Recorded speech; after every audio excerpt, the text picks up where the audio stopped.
Are you sick of being thrown in a junk inbox? I know that was pretty corny, but I had to. It made sense in my mind. Listen, man, when I send emails, I want to know that they are hitting the inbox every single time. I've been getting hit up by a lot of people saying, yo, why does my stuff keep hitting the junk inbox? I need a way to go around it. In this video, I'm going to show you how to do it. Not only am I going to show you how to do it, there is a long way, but there is also a short way. I'm more so going to emphasize on the short way to do it. So hang in there with me. I'm going to give you all of the goods. This is going to be a rather complex subject broken down to layman's terms. So I'm not going to use all the definitions and stuff that everybody else uses and it doesn't make any sense. Continue to watch the video and I'm going to hook you up. Remember to stay tuned for the shortcut. All right.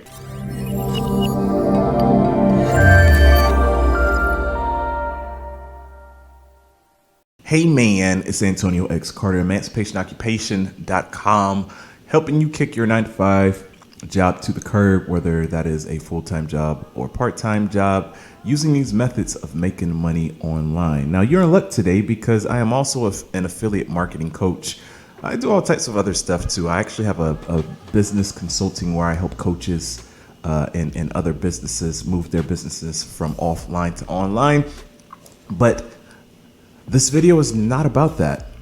This video is helping you get your emails inside the correct folders of all of these other email platforms. We're talking about Gmail, Yahoo. Outlook is a tough one because they actually have this preview pane that's a pain. You get it? I got it again. A pain. That's a pain. I'm going to take a sip on that one. But no, seriously.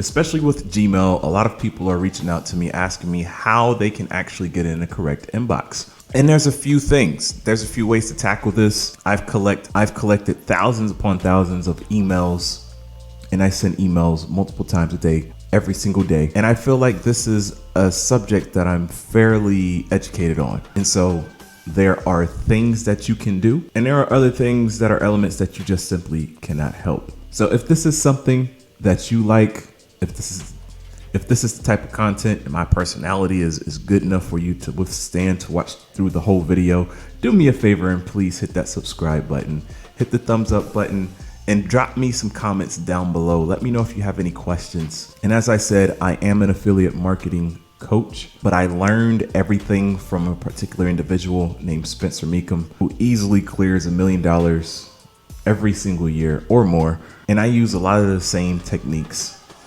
that he uses to get my successes here on YouTube and growing my online business. So go ahead inside the description down below under this video and click on my #1 recommended resource, which is his program. I give you 6 weeks of coaching, of my own coaching for free. If you take me up on that offer, I don't know how long I'm going to be doing this. I have a number in my mind, but you can't go wrong. Go ahead and click that button down below. Now, I got something special for you. I'm going to breeze through this because I don't want to waste your time or my time. Look, Mom, I got me a PowerPoint slide. Yeah, I created something special for you guys. This is very short. It's only like 4 slides, but it's going to be very simple. Why you keep jumping in the inbox? Well, not the inbox, the junk inbox. Hey, this is a very common question. It seems unavoidable in some cases. And that is true, but I'm going to try my best to help you out here. So the first thing, top reasons why you are being, I said your, that's supposed to be your. Yes, I make a lot of typos and that's okay. You're being flagged. A lot of you guys may know this. Some of you may not know this. Untrusted domains. And we're going to get into that very quickly. Spammy emails. Don't just write 2 or 3 lines of email and then hit the send button. Chances are, especially with Gmail, you're going to be hit inside of the promotional tab or the junk inbox. Trigger words in emails. Stuff like make money online. Click button now. It just really depends on certain phrases that you want to use within your emails that you kind of want to avoid, right? We are all marketers here. There are plenty better ways to word stuff to get your message across. Hacked domains. Has your email been hacked before? And by email, I'm talking about your hosted domain, your custom domain. Has it been hacked and emails has been sent out from that particular domain before. Too many graphics. I deal with people who love to put all types of buttons and graphics in their emails. You want to keep that at a minimum. I understand branding, but it is not necessary, especially if you want to avoid the junk inbox or Gmail just simply doesn't like you. Hey, Gmail has it out for us. It seems like it, right? They want you to use everything gmail.com. As far as their domain, I remember when it was very unpopular to use Gmail as a business email. But, I go to a lot of stores nowadays, and guess what? They use Gmail. The best ways to avoid being thrown in the trash. And I'm only covering a few of them. I'm not going over all of these points because in actuality, there is another video that I'm going to create to really help you generate good emails. And they don't have to be like super long or anything, but how to generate a proper email so that you can stay out of the inbox. And so the subject line should not be spammy. Do you have a whole bunch of capitalized letters within your subject line? It's not good. Well-written emails. Again, is it a whole bunch of bad grammar? Are you using a whole bunch of caps in your emails? Do you have a whole bunch of colors in your emails? These things are triggers because this is what spammy people do. Is your domain secure? SSLs. Remember, if I take my domain name, Antonio X Carter, one of my emails is antonio@antonioxcarter.com, and you go ahead to antonioxcarter.com and there's nothing there, it's just a blank page, that's spammy, right? These things are all being checked and verified. How is that being done? We have this next bullet point: DMARC, SPF, and DKIM. These are not rapper names. These are not some made up stuff. This is the real deal, which leads me to my last point here, my last slide, right? These are email protocols that help prevent spoofing in email. I understand a lot of people, especially the experts, are going to try and get me on this because this is not the dictionary terminology. I'm breaking it down so that you can understand. Those 3 email protocols, some people would have an issue with calling it email protocols.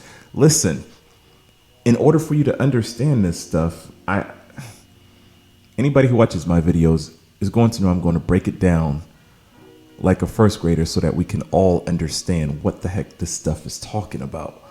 These, what I'm calling email protocols, is DNS involved and usually requires adding some type of code to your hosting and getting code from other email platforms so that they can trust you. What I tell you, did any of that make sense? Probably not. And even with that broken down, some would still argue that is incorrect. But listen, in order to make it understandable, that is a more broken down terminology there.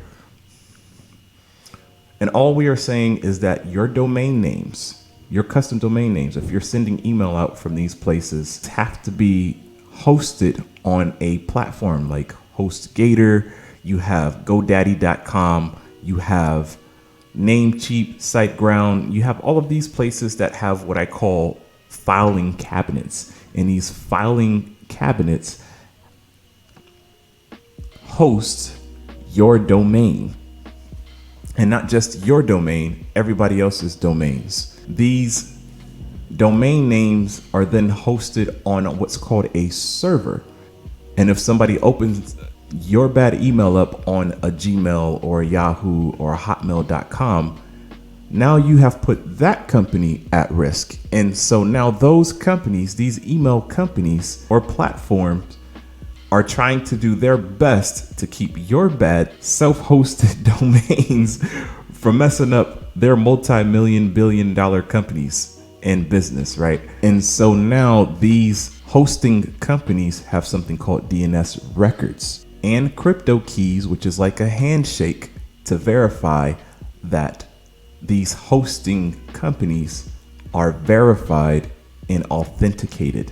If you're concerned about these things, I would say this is more of an intermediate to expert task to handle. But if you follow the rules if you're able to follow steps, you can drastically increase your chances of not going into your inbox, into your junk inbox. And here's the best part. This can be done manually or it can be done for you. DMark itself is kind of what I would consider a database. And the database is what's used to create a reporting system to help this whole methodology of reporting flow nice and evenly throughout these email platforms to make sure that your domain is verified and true. So SPF, if we look here at this definition here, we're going to say SPF uses DNS to publish the domains, subdomains, and mail servers from which authorized email can be sent.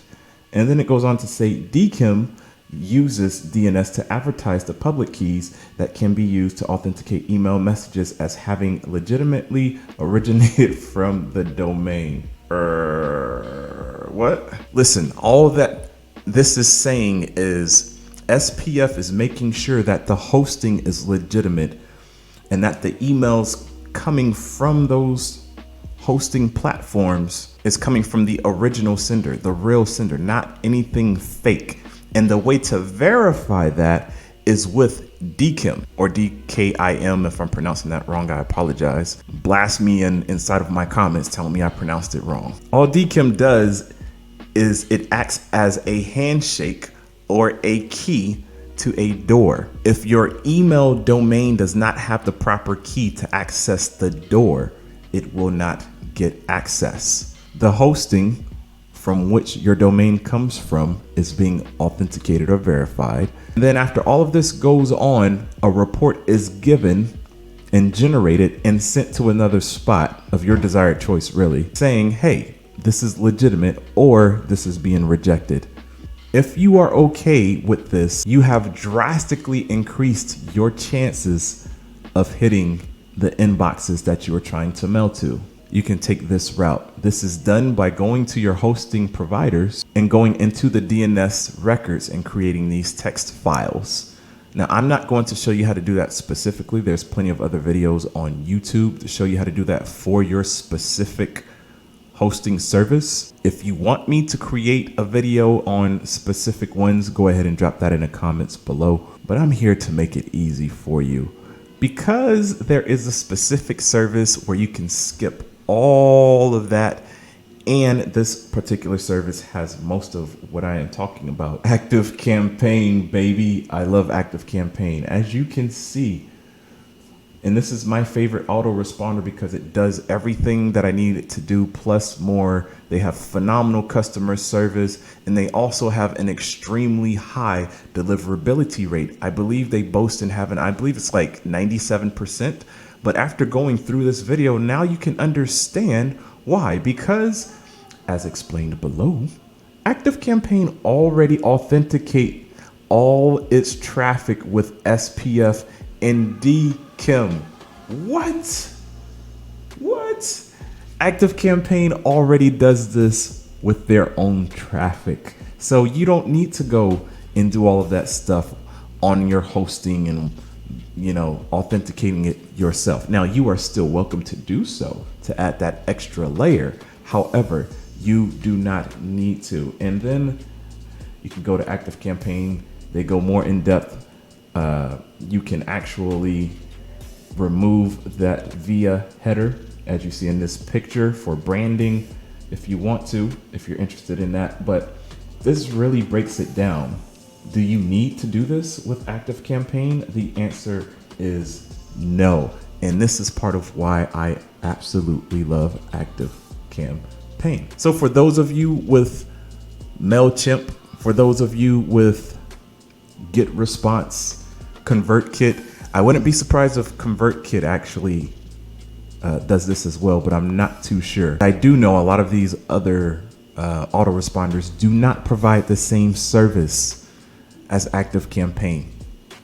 So I recommend, for one, that you go ahead and start your account, your 14-day free trial with ActiveCampaign. I have an affiliate link down below. What happens once you begin to bypass that junk inbox and you start hitting people's main inbox? They're going to start reading your emails. And this is the most important part because the first email is the most important email where you need to strike it rich. This is where you need to make the most sales, where you will get the most clicks within your welcome email sequence. There's too many ways to monetize with a welcome email, the first email that you send out when people sign up for your newsletter or inquire for information. And if you are not doing this, you are losing a ton of money. And if you're interested in that, you need to go ahead and check out this next video that I created for you. Hit that subscribe button, check out everything in the description box below, get your free stuff, and we'll see you in the next video.